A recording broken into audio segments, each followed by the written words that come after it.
اور دنیا بھر میں سچ نیوز کے لاکھوں ناظرین کو سلام۔ پروگرام صحت زندگی میں ہوں آپ کا میزبان ڈاکٹر عامر محمود۔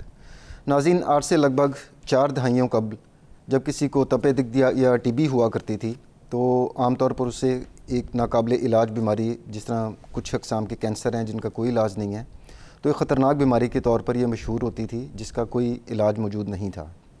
لیکن گزشتہ 3 دہائیوں میں اس میں ہماری جو فارماسیوٹیکل انڈسٹری ہے اس نے اتنی ترقی کر لی ہے کہ اب اتنی ایفیکٹو ادویات اس کے علاج کے لیے موجود ہیں کہ پیشنٹ 100% ٹی بی ہونے کے بعد اس کا علاج ممکن ہے۔ اس کے باوجود ناظرین، ہمارے ملک میں ٹی بی کا تناسب جو ہے اس کے زیادہ ہونے کا اندازہ آپ اس بات سے لگا سکتے ہیں کہ اگر ہم ٹاپ 10 ممالک لیں جہاں پر ٹی بی سب سے زیادہ ہے تو پاکستان بدقسمتی سے اس میں بھی اس کا نمبر آتا ہے۔ تو آج کا ہمارا پروگرام اسی موضوع کے اوپر ہے کہ ٹی بی ہوتی کیا ہے، کون سا جراثیم کرتا ہے، کس طرح پھیلتی ہے۔ پھر دوسرا ایک عام تاثر یہ بھی پایا جاتا ہے کہ ٹی بی شاید صرف پھیپھڑوں کی بیماری ہے۔ اس ابہام کو بھی ہم اس پروگرام میں کلیئر کریں گے۔ اور آج ہمارے ساتھ شریک گفتگو ہیں ڈاکٹر زید عمر، پلمونالوجسٹ ہیں۔ ناظرین، پلمونالوجسٹ ہوتے ہیں جو سانس اور چھاتی کے امراض کے جو ماہر ہوتے ہیں۔ ڈاکٹر اکبر نیازی، ٹیچنگ ہاسپٹل اسلام آباد میں۔ ڈاکٹر صاحب، ویلکم ٹو دا شو۔ تو گفتگو کا آغاز اس طرح سے کرتے ہیں کہ ٹوبرکلوسس چونکہ ہمارا سبجیکٹ ہے آج کا، تو اس کی انسانی تاریخ کتنی پرانی ہے؟ انسانوں میں کتنے عرصے سے یہ بیماری یا ڈسکور کب ہوئی، کب سے چلی آ رہی ہے؟ تاریخ کے بارے میں، ٹی بی کی تاریخ کے بارے میں بات کی جائے تو 19ویں صدی کے آخر میں ایک سائنسدان رابرٹ کوش جس کا نام تھا، انہوں نے اس کو دریافت کیا اور ریلیٹ کیا کہ اس کی وجہ سے ٹی بی کی بیماری ہوتی ہے، جراثیم دریافت کیا۔ اگر اس سے بھی مزید پہلے جائیں تو 18ویں صدی میں امریکہ میں اس کو وائٹ پلیگ کے نام سے جانا جاتا تھا اور بہت زیادہ اموات اس کی وجہ سے ہوتی تھی۔ مزید پیچھے جائیں تو مصر کی تاریخ میں جو 5000 سال پہلے حنوط شدہ جو لاشیں ملی ہیں، اس کے اندر انہوں نے ان کے جو جوڑوں میں اور ہڈیوں میں ایسی چیزیں دیکھی ہیں جس سے ٹی بی کا پتہ لگتا ہے، اور کچھ میں تو ٹی بی کے جو جراثیم ہے، جرثومہ ہے، اس کا ڈی این اے بھی پایا گیا۔ تو اس کی تاریخ 5000 سال پہلے تک تو ہے، لیکن کچھ سائنسدانوں کا خیال ہے کہ یہ اس سے بھی پرانی بیماری ہے، یعنی بہت پرانی بیماری ہے جو انسانوں کے ساتھ چل رہی ہے۔ 5000 سال تو ڈاکومنٹ ہو گیا نا، اٹ مینس کہ ہم نے دریافت اس کو بعد میں کیا ہے لیکن بیماری پہلے سے چلی آ رہی تھی۔ ہاں جی۔ اب ہم ڈاکٹر صاحب اس طرف آتے ہیں کہ یہ جو آپ نے ابھی فرمایا کہ یہ اس میں جراثیم ہوتے ہیں، وہ بھی ان کا ڈی این اے انالیسس بھی ہوا ان حنوط شدہ لاشوں کا، تو یہ کس قسم کا جراثیم ہوتا ہے اور ایک سے دوسرے لوگوں میں یہ کس طرح ٹیوبرکلوسس پھیل رہی ہوتی ہے؟ یہ جراثیم انسانوں سے ہی ایک انسان سے دوسرے انسان کو ہی پھیلتا ہے، اور پھیلتا یہ ہوا کے ذریعے، مطلب ایک کسی کو اگر ٹی بی کی بیماری ہے تو وہ سانس لیتا ہے، کھانسی کرتا ہے، زور سے بولتا ہے یا چھینک مارتا ہے، تو اس سے یہ جراثیم ہوا میں پھیل جاتے ہیں، اور ہوا میں یہ کافی ٹائم تک، کافی عرصے تک، تقریباً 8 سے 9 گھنٹے ہوا میں پڑے رہتے ہیں۔ اور معلق رہتے ہیں اس میں؟ معلق رہتے ہیں۔ اوکے۔ اور اس ایریا میں اگر کوئی اور آدمی بھی سانس لے گا تو اس کے اندر یہ جراثیم چلے جائیں گے، اور اس کو 5 سے 10% چانسز ہے کہ ٹی بی ہو سکتی ہے اسی جراثیم کے حملے سے۔ اور یہ جو جراثیم ہوتا ہے اس کا نام، ویسے 3-4 قسم کے جراثیم ہیں جو ٹی بی کرتے ہیں، لیکن مین جو ہے وہ مائکوبیکٹیریم ٹیوبرکلوسس ہے جو انسانوں میں بیماری کرتا ہے۔ اس کے علاوہ مائکوبیکٹیریم بووس جو دودھ ہوتا ہے، جو پاسچرائز نہیں ہوتا، ابلا ہوا نہ ہو، اس کے اندر پایا جاتا ہے، اس سے بھی بعض اوقات ٹی بی ہونے کا خطرہ ہوتا ہے۔ اسی لیے ڈاکٹر صاحب جو دودھ ہے اس کو ابال کر پینا ضروری ہوتا ہے۔ ہاں جی۔ ٹیوبرکلوسس کا ایک جو بیکٹیریا ہے وہ دودھ کے اندر، کچے دودھ میں بھی پایا جاتا ہے۔ ہاں جی۔ اور بیکٹیریا کے ہونے کی وجہ سے اس کا علاج بھی پھر ممکن ہو سکا ہے، کیونکہ یہ بیکٹیریا ہے، جرثومہ ہے، وائرس نہیں ہے، تو وائرس کی تھوڑا مشکل ہوتا ہے، لیکن اس کا علاج ممکن ہے۔ جب 1940 کے عرصے میں، 1940-44 میں پہلی اینٹی بائیوٹک اس کے لیے جو استعمال ہونا شروع ہوئی وہ اسٹریپٹومائسن تھی۔ اس کے بعد پھر مختلف دوائیاں اس کے لیے شروع ہوئی 60s میں، پھر 50s میں بھی، اور 60s میں بھی کچھ دوائیاں شروع ہوئی، اور 70s میں تقریباً اس کا مکمل علاج شروع ہو چکا تھا۔ جی ڈاکٹر صاحب، علاج کی طرف آتے ہیں، اس سے پہلے میں چاہوں گا کہ اب ہم وہ بات کریں کہ تناسب اس کا پوری دنیا میں کتنا تناسب ہے ٹیوبرکلوسس کا، پاکستان کا کتنا نمبر ہے، اور پاکستان میں بھی ہو سکتا ہے کہ کچھ ایریاز ہوں جہاں پر زیادہ ہو، کچھ جگہوں پر کم ہو، اس پر ذرا روشنی ڈالیے گا۔ اگر انفیکٹیوٹی کی بات کریں تو دنیا میں تقریباً 2 بلین پیپلز 2 ارب کے اندر یہ جراثیم پایا جاتا ہے، لیکن اس میں سے بیماری کچھ لوگوں کو ہوتی ہے، 5% یا 10% لوگوں کو اس میں یہ بیماری ہو بھی جاتی ہے۔ پاکستان کی بات کریں تو پاکستان دنیا میں اس وقت 5ویں نمبر پہ ہیں جس میں سب سے زیادہ ٹی بی پائی جاتی ہے۔ پہلے نمبر پہ انڈیا، پھر چائنا اور 5ویں پہ پاکستان۔ مطلب بری جتنی چیزیں ہیں اس میں پاکستان ذرا ٹاپ رینکنگ میں ہی آتا ہے۔ انفیکشس ڈیزیز میں تھوڑا سا پاکستان جو ہے وہ زیادہ اس میں پائی جاتی ہے، انفیکشن جو جراثیمی بیماریاں ہوتی ہیں۔ تو 5ویں نمبر پہ اس لیے پاکستان میں اس کے لیے کافی کچھ ہو بھی رہا ہے۔ کچھ NGOs ہیں جو اس کی پریونشن میں اور اس کی ٹریٹمنٹ میں، اور گورنمنٹ نے خاص طور پہ اس کے لیے باقاعدہ ایک پروگرام بنایا ہوا ہے NTP کے نام سے، جو اس کی پریونشن، اس کی تشخیص اور پھر اس کا علاج کے لیے پاکستان میں فعال ہے۔ اچھا ڈاکٹر صاحب، اب ہم اس طرف آتے ہیں کہ عوام الناس میں ناظرین اکثر تاثر یہی پایا جاتا ہے کہ ٹی بی یا جسے ہم تپیدک بھی کہتے ہیں، ٹوبرکلوسس، وہ صرف چھاتی کی یا پھیپھڑوں کی بیماری ہے۔ تو ڈاکٹر صاحب، کیا یہ جو جراثیم جس کا نام مائکوبیکٹیریم ٹوبرکلوسس آپ نے بتایا، یہ صرف ہمارے پھیپھڑوں پہ اثر انداز ہوتا ہے یا جسم کے دوسرے حصوں میں بھی پھیل سکتا ہے یہ؟ جیسے میں نے آپ کو پہلے بتایا کہ یہ ٹی بی کی بیماری ہوا سے پھیلتی ہے، تو ظاہری بات ہے یہ سب سے پہلے ٹی بی کا جراثیم داخل ہی پھیپھڑوں میں ہوتا ہے، سانس کی نالیوں کے ذریعے، سانس کی نالیوں کے ذریعے پھیپھڑے میں ہوتا ہے، تو سب سے زیادہ پھیپھڑے میں ہوتا ہے۔ لیکن یہاں سے کچھ اس کے پاس طریقے ہوتے ہیں جیسے خون کے اندر شامل ہو جاتا ہے، وہاں سے مختلف جگہوں پہ جا سکتا ہے، اور جسم کا 1-2 حصے کے علاوہ سب حصوں کی ٹی بی ہو سکتی ہے۔ مثال کے طور پہ دماغ کی ٹی بی ہو سکتی ہے، دماغ کی جھلیوں کی ٹی بی ہو سکتی ہے، دل کی ٹی بی ہو سکتی ہے، آنتوں کی ٹی بی بھی ہو سکتی ہے، جوڑوں کی ٹی بی ہو سکتی ہے، ہڈیوں کی ٹی بی بھی ہو سکتی ہے، اور بعض کا تو جلد کی ٹی بی بھی ہو جاتی ہے۔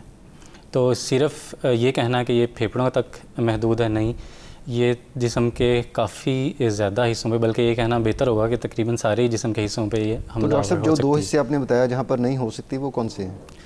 1-2 اس کے بارے میں تھوڑا سا مطلب ابھی ریسرچ پوری طرح سے نہیں ہے۔ ناظرین، ٹی بی کے اوپر ڈسکشن جاری رہے گی، وقت ہوا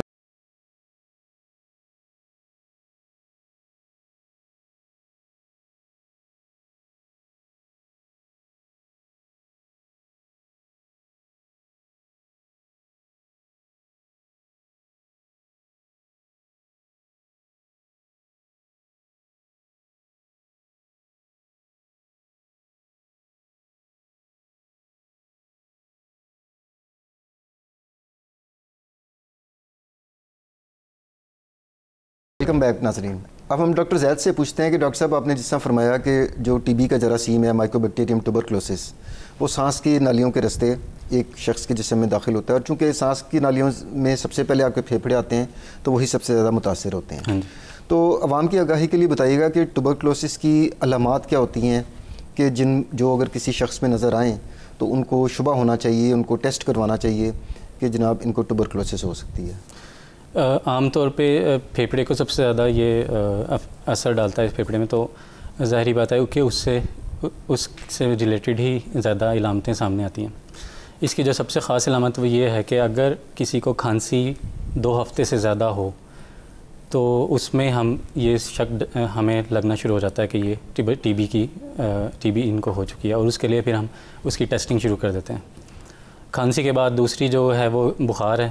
جب بھی کوئی جسم میں انفیکشن ہوتا ہے تو اس میں بخار ہوتا ہے، اور اس کے بخار کی خاص بات یہ ہے کہ ہلکا بخار ہوتا ہے، تیز بخار کم ہوتا ہے، اور عموماً رات کو زیادہ ہوتا ہے۔ اس کے علاوہ چھوٹی موٹی علامتیں جو اس کے ساتھ بعض اکثر اوقات ایسوسیٹیڈ ہوتی ہیں، وہ وزن کی کمی، بھوک کا نہ لگنا، اور اگر ٹی بی زیادہ پھیپھڑے کے حصے کو انوالو کر لے تو اس میں سانس کا مسئلہ بھی ہونا شروع ہو جاتا ہے۔ پھر اس کے علاوہ ظاہری بات ہے کہ جو علامتیں باقی جو سسٹمز جو انوالو ہوں گے اس کے حساب سے علامتیں آ سکتی ہیں۔ تو ڈاکٹر صاحب، یہ جو کھانسی ہوتی ہے یہ بھی کافی اقسام کی ہوتی ہے، خشک کھانسی ہوتی ہے اور ایک ہوتی ہے بلغم والی کھانسی، تو یہ کس قسم کی کھانسی ہوتی ہے؟ اس میں دونوں قسم کی کھانسی ہو سکتی ہے، خشک کھانسی بھی ہو سکتی ہے اور بلغم والی کھانسی بھی ہو سکتی ہے، اور بعض اوقات بلغم میں خون بھی آ جاتا ہے، اور اگر کسی کو کھانسی 2 ہفتے سے زیادہ اور اس میں خون آئے تو یہ خاص طور پہ زیادہ سجیسٹ کرتی ہے، یعنی کہ شک پھر واضح طور پر اس طرف جاتا ہے کہ اس کو ٹی بی بھی ہو سکتی ہے۔ ہاں جی، اور اس کے لیے پھر ہم مزید انویسٹیگیشن جو ہے وہ کرواتے ہیں۔ ڈاکٹر صاحب، کھانسی تو ویسے بڑی عام سی چیز ہے، لوگوں میں روٹین میں بھی ہو جاتی ہے، تو اس کا مطلب ہے کہ جو کھانسی کسی مطلب اینٹی الرجک لینے سے یا دوائیاں اینٹی بائیوٹک لینے سے دور ہو جائے اور 2-4 دن 1 ہفتے میں وہ ختم ہو جائے تو اٹ مینس کہ وہ ٹوبرکلوسس نہیں ہے۔ لیکن اگر اینٹی بائیوٹک لینے کے باوجود 2 ہفتے تک آپ نے فرمایا کہ اگر کھانسی برقرار رہتی ہے تو تب اس کو تب کرنا چاہیے، اور اس کے ساتھ بخار بھی ہو ہلکا جو کہ رات کو زیادہ ہو جاتا ہے جی، اور اگر بھوک بھی نہیں لگ رہی اور وزن بھی کم ہو رہا ہے، تو اس کا مطلب یہ خاص علامات ہیں ٹیوبرکلوسس کی. ہاں جی. اچھا ڈاکٹر صاحب، یہ ہمارا جو ای پی آئی پروگرام ہے جس میں بچوں کو ہم حفاظتی ٹیکے لگاتے ہیں، اس میں ایٹ برتھ بی سی جی جسے ہم ٹی بی کی ویکسین کہتے ہیں اس کا ایک ٹیکہ لگایا جاتا ہے. ہاں جی. اب تھوڑا سا اس پہ روشنی ڈالیے گا کہ اتنے سالوں سے بی سی جی کی ویکسین لگ بھگ 30 سال تو ہو گئے ہیں، 30 سال سے زیادہ ہو گئے ہیں، 30 سال سے زیادہ پبلک کو لگ رہی ہے، لیکن اس لحاظ سے جو اس کا انسیڈنس ہے، جو تناسب ہے ٹی بی کا، وہ کم نہیں ہو رہا. جیسے ہیپیٹائٹس بی 2001 میں ای پی پروگرام میں بچوں کو لگنا شروع ہوئی، ہم نے دیکھا کہ سی کی نسبت بی کافی حد تک کم ہو گیا. اب ہماری ینگ جنریشن میں بی کا انسیڈنس خاطر خواہ کم ہو چکا ہے، لیکن ٹی بی کے معاملے میں اس طرح نہیں کمی دیکھنے میں آ رہی. تو کیا وجہ، ویکسین ٹھیک نہیں ہے یا کیا سلسلہ اس کا؟ ویکسین تو ٹھیک ہے، لیکن اس میں یہ ہوتا ہے کہ بچوں میں 70% جو ہے نا 70% یہ کام کرتی ہے، مطلب 70% یہ بچاتی ہے ٹی بی سے. لیکن بڑوں میں اب اگر کسی کو بچپن میں لگی بھی ہے B C G vaccine at birth, لیکن بڑوں میں اس کی ایفیکیسی اتنی خاص نہیں ہوتی. ویسے کچھ تحقیقات میں یہ سامنے آیا کہ 50% تک کرتی ہے، لیکن بڑوں میں اوور آل یہ جو 50% تحفظ دیتی ہے وہ بھی صرف ایسی ٹی بی کے لیے دیتی ہے جو خطرناک ہوتی ہے، جیسے دماغ کی ٹی بی ہے یا گردن توڑ بخار ٹی بی کی وجہ سے ہوتا ہے، اس میں یہ کرتی ہے. پھیپھڑے کی ٹی بی میں بڑی عمر میں ایڈلٹس میں اس کی ایفیکیسی کوئی خاص نہیں ہے. تو بڑے لوگوں کو لگوانی چاہیے یہ، جس سے بچپن میں اگر بی سی جی ویکسین لگی ہوئی ہے تو احتیاطی طور پر بڑے لوگ لگوا سکتے ہیں. اس میں پھر کچھ مطلب ایسی کرائیٹیریاز ہمیں دیکھنے پڑتے ہیں جس میں بڑے لوگ بھی بی سی جی ویکسین لگوا سکتے ہیں. اور یہ ویکسین وہی ہوتی ہے جو بچوں میں لگائی جاتی ہے، بی سی جی کی وہ جو ہوتی ہے اسکن کے اندر جو لگاتے ہیں؟ ہاں جی، اسکن کے اندر لگاتے ہیں. اب ڈاکٹر صاحب اس طرف آتے ہیں کہ ڈائگنوسس، علامات بھی ہو گئی اس کی، پھیلتا کس طرح یہ بھی بات ہوگی، کس سے پھیلتا ہے وہ بھی بات ہوگی.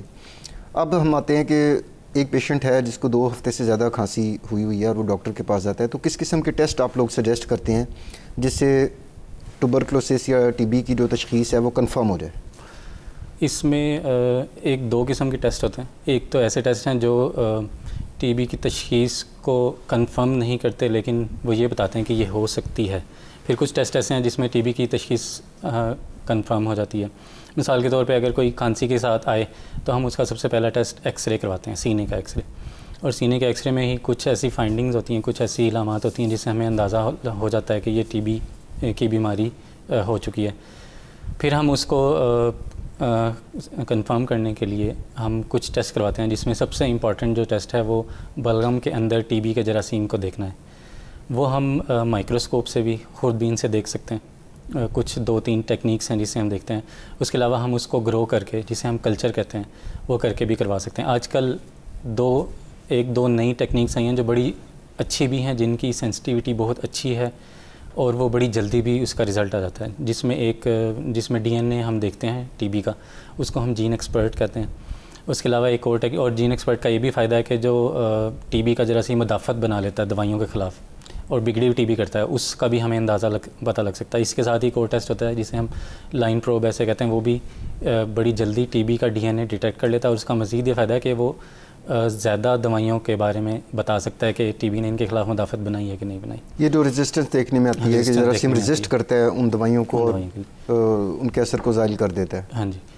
اس کے علاوہ ظاہری بات ہے کہ جو سسٹم جیسے دماغ کی ٹی بی اگر ہوتی ہے تو اس سے ریلیٹڈ ہم ٹیسٹ کرواتے ہیں، دماغ کا سی ٹی اسکین کرواتے ہیں یا ایم آر آئی کرواتے ہیں.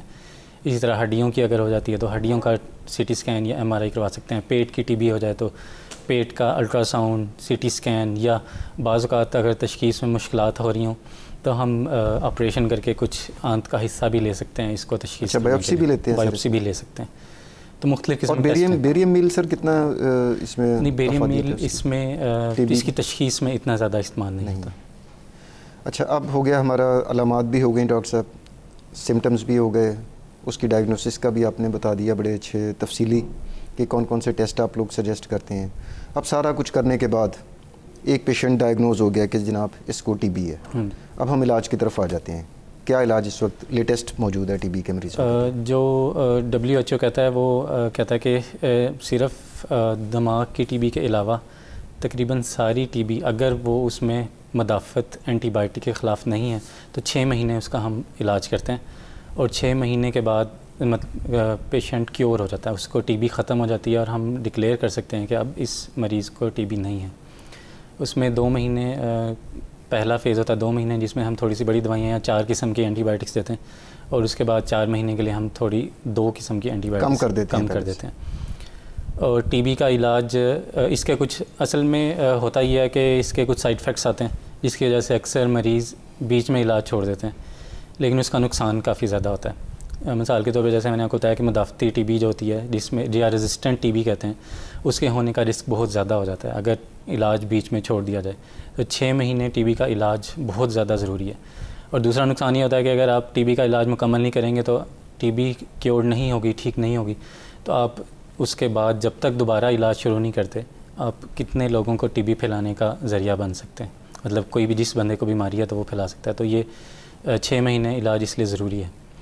اور ڈاکٹر صاحب اس میں کہا جاتا ہے کہ ایک دن بھی آپ نے ناغہ نہیں کرنا دوائی سے، تو کیا حقیقت ہے یہ بات؟ نہیں، اس میں کوشش تو یہی ہونی چاہیے کہ ناغہ نہ کیا جائے، لیکن اگر کوئی بھول کے چھوڑ دے 1 دن یا 2 دن تو وہ دوبارہ ٹی بی کی دوائی اس شروع سے، مطلب وہیں سے جہاں سے اس نے چھوڑی ہے شروع کر سکتا ہے۔ اور کچھ بعض اوقات تو ہم ٹی بی کی دوائی خود سے چھڑوا دیتے ہیں، کچھ ایسے سائیڈ افیکٹ ہوتے ہیں جیسے جگر پہ اثر ڈال دیتی ہیں، تو اس وقت ہم خود سے ڈاکٹر وہ دوائی 2 سے ہفتے تک چھڑوا سکتا ہے۔ جی ناظرین، ٹی بی کے اوپر ڈسکشن جاری رہے گی، وقت ہوا ہے چھوٹے سے وقفے کا، لیٹس ٹیک اے شارٹ۔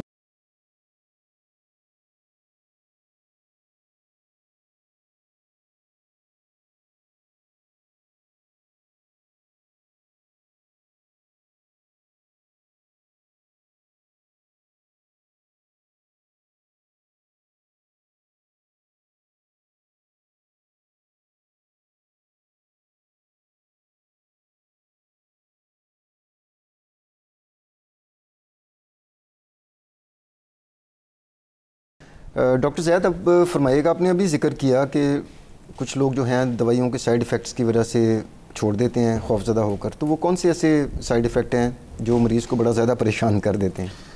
ایک سائیڈ ایفیکٹ تو جو ہر دفعہ آتا ہے، مطلب جب بھی آپ ٹی بی کی دوائی لیں گے یہ ضرور آئے گا، اس میں وہ یہ ہے کہ اس میں پیشاب کی رنگت سرخی مائل ہو جاتی ہے، اور بعض اوقات تو آنسوؤں کی اور جو تھوک بنتا ہے آپ کا اس کی بعض اوقات رنگت تھوڑی سی تبدیل ہو جاتی ہے، سرخی مائل ہو جاتی ہے، اور اس سے لوگ گھبرا جاتے ہیں کہ یہ خون تو نہیں آنا شروع ہو گیا۔ تو یہ اس دوائی کا سائیڈ افیکٹ ہے، اور یہ 6 مہینے جب تک آپ ٹی بی کی دوائی لیتے رہیں گے یہ آتا رہے گا۔ لیکن یہ بالکل بے ضرر ہے، اس سے جسم پہ کوئی اثر نہیں پڑتا، تو اس سے پریشان ہونا بالکل یعنی کہ گھبرانے والی اس میں کوئی بات نہیں ہے؟ بالکل بھی گھبرانے والی کوئی بات نہیں ہے۔ اور وہ مریض جو اس خوف کی وجہ سے ڈاکٹر صاحب آپ نے 6 ماہ کے لیے دوائی سجیسٹ کی، اس نے 1 ماہ استعمال کیا، پریشان ہو کر اس نے روک دی، 1 ماہ تک اس نے دوائی نہیں لی، ڈاکٹر کو بھی نہیں انفارم کیا، ان میں کیا پھر کمپلیکیشنز آ سکتی ہیں؟ ایک دن کا تو آپ نے فرمایا کہ 1 دن کا ناغہ ہو جائے تو کوئی بڑی بات نہیں، آپ دوبارہ کیری آن کر لیں، لیکن اگر 1 مہینے کے لیے اس نے چھوڑ دی ہے دوائی، اس صورت میں کیا ہوگا؟ اس میں یہ ہوتا ہے کہ اگر کوئی 1 مہینہ لے دوائی اور اس کے بعد وہ 1 مہینہ یا اس سے زیادہ کے لیے چھوڑ دے، تو ہم اس کو یہ کہتے ہیں کہ یہ ٹی بی کی دوائی چھوڑ چکا ہے، یا انگریزی اس میں لاسٹ ٹو فالو ہے۔ تو پھر ہم اس کے لیے مزید ٹیسٹنگ ہمیں کروانی پڑتی ہے، دیکھنا پڑتا ہے کہ اب ٹی بی تو ظاہری بات ختم نہیں ہوئی، اس نے ٹریٹمنٹ پوری نہیں کی، تو ہمیں یہ دیکھنا پڑتا ہے کہ کہیں بگڑی ہوئی ٹی بی یا مدافعتی ٹی بی تو نہیں ہو گئی، تو اس کے لیے ہمیں ٹیسٹ کروانے پڑتے ہیں۔ اگر مدافعتی ٹی بی نہ ہو تو پھر ہم 0 سے دوبارہ ٹی بی کی دوائی شروع کروا دیتے ہیں، اور جو پہلے اس نے 1 مہینے لی ہوتی ہے اس کا کوئی فائدہ نہیں ہوتا، یعنی کہ پورا کورس دوبارہ شروع کروانا پورا کورس، اور وہ بھی ٹیسٹنگ کے بعد، جس سے پتہ چلتا ہے کہ کون سی اب دوائی دینا ضروری ہے۔ جی بالکل۔ اچھا ڈاکٹر صاحب، اب ایک پیشنٹ ہے جس کو ٹوبرکلوسس یا ٹی بی کی تشخیص ہو گئی ہے، وہ دوائیاں بھی لے رہا ہے، اب اس کو کیا احتیاطی تدابیر اختیار کرنی چاہیے کہ وہ اپنے گرد و نواح میں، اپنے دوستوں میں، فیملی کے اندر دوسرے لوگوں میں ٹی بی منتقل نہ کر سکے؟ اس کے لیے یہ ہے کہ ٹی بی ظاہری بات ہے سانس لینے کھانسی کرنے سے پھیلتی ہے، ہوا سے پھیلتی ہے، تو اگر جس بندے کو ٹی بی ہوئی ہے وہ صرف سادہ ماسک لگا لے تو وہ پھیلانے کا ذریعہ نہیں بنے گا۔ دوسری بات یہ کہ جب آپ ٹی بی کی دوائی شروع کر دیتے ہیں تو 15 دن کے اندر ٹی بی کے جراثیم تقریباً 99% کل ہو جاتے ہیں، تو 99% جراثیم کم ہو جائیں گے تو اس کے بعد بھی پھیلانا تقریباً ناممکن ہو جائے گا۔ تو 15 دن اگر کسی نے باقاعدگی سے دوائی لی ہے تو وہ زیادہ چانس ہی ہوں گے کہ وہ نہیں پھیلا رہا ہوگا. تو 15 دن کے بعد وہ ماسک بھی اپنا اتار سکتا ہے. صرف یہ 2 چیزیں مین ہیں. اس کے علاوہ یہ احتیاط ہے کہ بند کمرے میں نہ بیٹھا جائے, کیونکہ بند کمرے میں بیٹھیں گے تو ہوا جو سانس آپ لیں گے اس سے ٹی بی کا جراثیم ہوا میں آ جائے گا, اور وہ کوئی بھی جو اس کمرے میں آئے گا تو وہاں پہ وہ لے کے جائے گا. آپ نے بتایا کہ 8 گھنٹے تک ٹی بی کا جراثیم ہوا کے اندر معلق رہتا ہے. ہاں جی ایسے ہی ہے.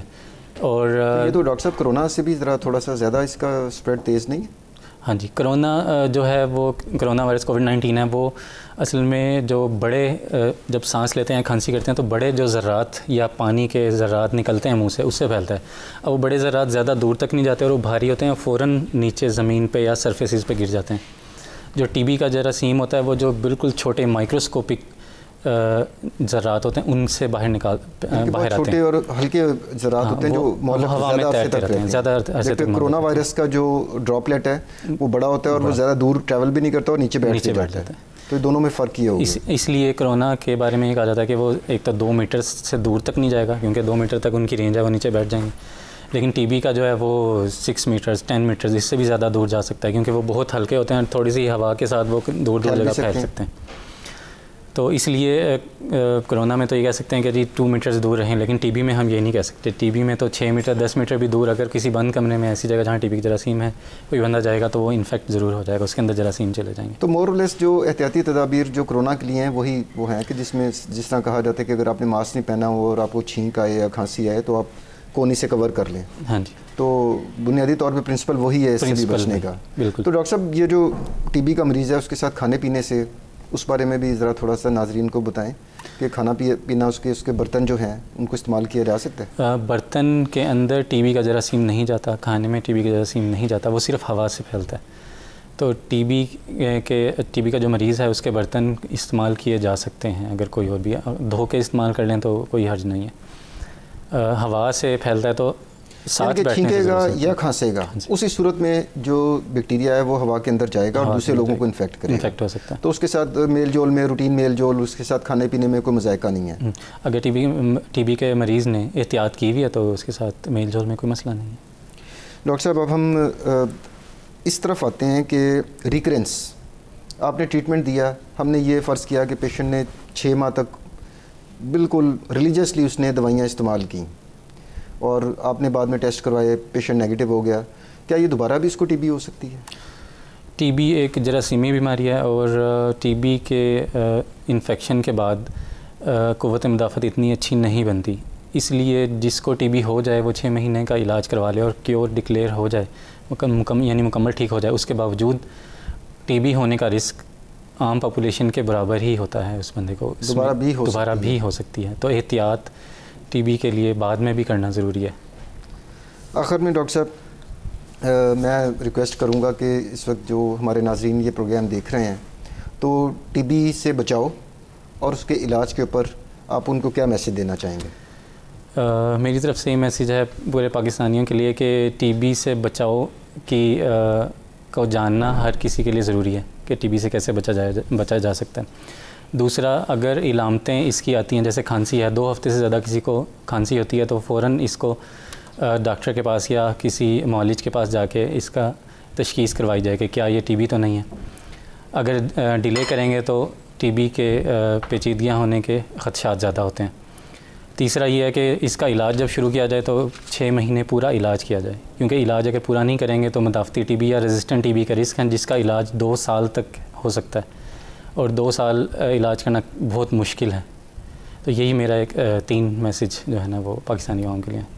آخر میں ناظرین ڈاکٹر زید عمر کا انتہائی تہہ دل سے مشکور ہوں کہ ڈاکٹر صاحب آج اس پروگرام میں تشریف لائے اور ٹی بی جیسی عام جو بیماری ہمارے معاشرے میں پائی جاتی ہے اس کا اندازہ آپ کو اس سے ہو گیا ہوگا کہ دنیا کے جو پہلے 10 ممالک ہیں اس میں سے تناسب کے لحاظ سے دیکھا جائے تو پاکستان 5ویں نمبر کے اوپر آتا ہے.